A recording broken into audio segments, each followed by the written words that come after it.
आप सभी का होम साइंस क्लासेस में स्वागत है। आज का हमारा जो इम्पोर्टेंट टॉपिक है ऊर्जा उपपचन। ठीक है, ये क्या होता है, एनर्जी मेटाबॉलिज्म, इसके बारे में हम जानेंगे क्योंकि एग्जाम में बहुत पूछा जाता है और आपके सिलेबस में भी ये टॉपिक दिया गया है। तो चलिए जानेंगे इसके बारे में।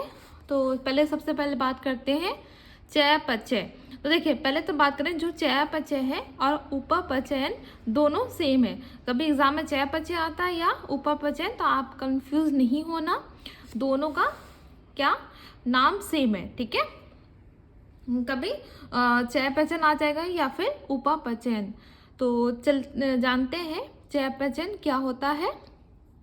मनुष्य के शरीर में नियंत्रण उपपचयन, जिसे हम क्या कहते हैं, मेटाबॉलिज्म। ठीक है, इंग्लिश में क्या कहते हैं, मेटाबॉलिज्म कहते हैं कि क्रिया चलती रहती है, चाहे वह काम कर रहा हो, पढ़ रहा हो या फिर सो रहा हो। जैसे कि हम बात करें ये जो चयापचय जो मेटाबॉलिज्म होता है, ये हमेशा चलती रहती है प्रक्रिया। चाहे आप कोई काम कर रहे हो, ठीक है, ऑफिस में काम कर रहे हो या स्कूल में पढ़ाई कर रहे हो या फिर आप सो रहे हो, सो भी रहे हो तो भी ये काम करती रहती है। आपने पढ़ा होगा ऐच्छिक, ठीक है, ऐच्छिक और अनैच्छिक क्रियाएं होती हैं।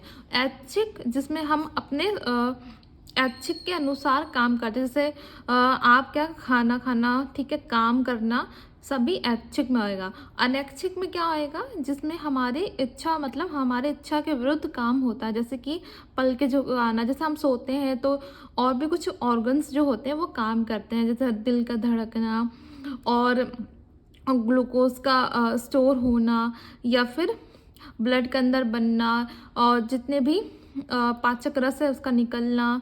हम जो भी सोते हैं तो अनैच्छिक कार्य होते रहते हैं, तो उसमें ऊर्जा की आवश्यकता होती है।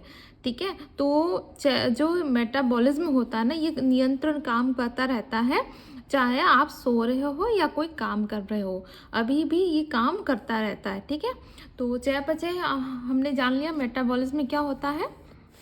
ठीक है, यहाँ पे देखिए, मेटाबॉलिज्म शरीर में भोज्य पदार्थों के टूटने तथा नए पदार्थों के निर्माण की प्रक्रिया को सम्मिलित रूप से चयापचय कहते हैं। तो मेटाबॉलिज्म में क्या होता है, भोज्य पदार्थों की टूटने की, जो टूटता ना हमारा, जो हम खाना खाते हैं, जैसे कार्बोहाइड्रेट, उसकी सरलतम इकाई क्या है, ग्लूकोज।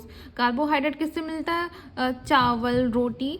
ठीक है, तो उससे जो मिलता है उसको सरलतम इकाई में तोड़ने का काम करता है और नए पदार्थों के निर्माण भी करता है। कौन, मेटाबॉलिज्म, चयापचय कहें या उपपचयन कहें। ठीक है, ये काम करता मेटाबॉलिज्म में, ये अपना काम करता रहता है। तो मेटाबॉलिज्म आपको समझ में आया, मतलब भोज्य पदार्थों को तोड़ने का काम करता है और शरीर का निर्माण भी करता है। कौन, मेटाबॉलिज्म। अब बात करें मेटाबॉलिज्म, इसके अंतर्गत दो आते हैं। क्या आता है, अपचय और उपचय। अपचय को कैटाबॉलिज्म कहते हैं, ठीक है, और उपचय को एनाबॉलिज्म कहते हैं। ये मेटाबॉलिज्म का ही पार्ट होता है। अपचय क्या काम करता है, भोज्य पदार्थों को टूटने की क्रिया। तो ये भोज्य पदार्थों को क्या करता है, तोड़ता है। फिर और क्या करता है, भोज्य पदार्थों की सरलतम रूप में तोड़ना। तो देखो, अपचय क्या करता है, तोड़ने का काम करता है। जो बड़े बड़े भोज्य पदार्थ आते हैं उसको सरलतम इकाई में इसको तोड़ देता है, जैसे कार्बोहाइड्रेट को ग्लूकोज में तोड़ देता है, प्रोटीन को अमीनो एसिड में तोड़ देता है। तो ये सब अपचय काम का कैटाबॉलिज्म में काम करता है, तोड़ने का। ठीक है, और उपचय जिसे एनाबॉलिज्म कहते हैं, ये काम क्या करता है, शरीर में निर्माणकारी क्रियाओं, जैसे तंतु का निर्माण, जैसे तंतुओं का निर्माण होता है, रक्त का बनना होता है, नए पदार्थों के बनने की क्रिया का काम करता है, जैसे दांतों का निर्माण करना, हड्डियों का निर्माण करना, टूट फूट की मरम्मत। तो उपचय एनाबॉलिज्म में क्या करता है, नए कोशिकाओं, तंतुओं का निर्माण करता है, शरीर में रक्त का निर्माण करता है, सभी तंतुओं का निर्माण करता है। जो निर्माण का कार्य होता है उपचय करता है।